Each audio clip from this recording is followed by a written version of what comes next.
सम्माननीय मुख्यमंत्री जी की नेता आदरणीय श्रीमती सोनिया गांधी जी नहीं हैं, बल्कि उनकी नेता वसुंधरा राजे सिंधिया जी हैं।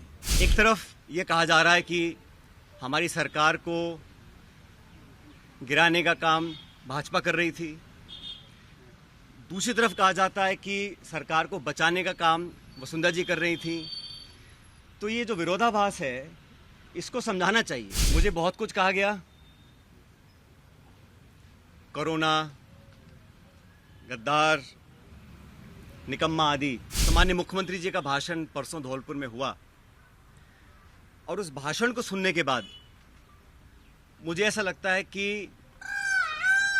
सम्माननीय मुख्यमंत्री जी की नेता आदरणीय श्रीमती सोनिया गांधी जी नहीं हैं, बल्कि उनकी नेता वसुंधरा राजे सिंधिया जी हैं। उनकी नेता सोनिया गांधी जी नहीं हैं, बल्कि उनकी नेता वसुंधरा राजे सिंधिया जी हैं। और एक तरफ ये कहा जा रहा है कि हमारी सरकार को गिराने का काम भाजपा कर रही थी, दूसरी तरफ कहा जाता है कि सरकार को बचाने का काम वसुंधरा जी कर रही थी। तो ये जो विरोधाभास है, इसको समझाना चाहिए। आप कहना क्या चाह रहे हैं, ये स्पष्ट कर देना चाहिए। आप सबको मालूम है, सरकार बनने के बाद मैं प्रदेश का उप मुख्यमंत्री था, प्रदेश अध्यक्ष था, और 2020 में देशद्रोह, राष्ट्रद्रोह के मुकदमे में मेरे पर कार्रवाई करने की कोशिश की गई थी। अनेक ऐसे प्रकरण हुए और हम सब लोग, और मैं स्पष्ट करना चाहता हूं कि मैं और हमारे कुछ साथी सरकार में नेतृत्व परिवर्तन चाहते थे। अपनी बात को लेकर हम दिल्ली भी गए और अपनी बातों को रखा।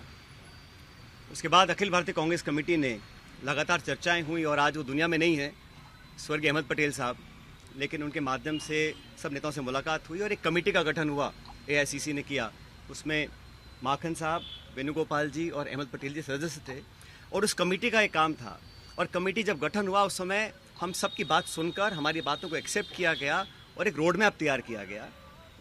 बहुत सारी बातें उसमें थी, मैं उसका उल्लेख नहीं करूँगा, लेकिन कमेटी का गठन हुआ और उसके बाद से हम सब ने, चाहे वो राज्यसभा के चुनाव हो, चाहे विधानसभा में मतदान हो, पार्टी का प्रचार हो, कांग्रेस को मजबूत और ताकतवर बनाने के लिए हम सभी साथियों ने जी जान से कोशिश की और मेहनत की। और 2.5 साल का जो कार्यकाल निकला, वो इस बात का प्रतीक है। अनुशासन तोड़ने का काम कभी भी किसी ने नहीं किया। मुझे बहुत कुछ कहा गया, कोरोना, गद्दार, निकम्मा आदि, और जो ये आरोप परसों लगाए गए, ये 2.5 साल से मैं आरोप सुन रहा था। लेकिन हम अपनी पार्टी को और सरकार की छवि को नुकसान नहीं पहुंचाना चाहते थे।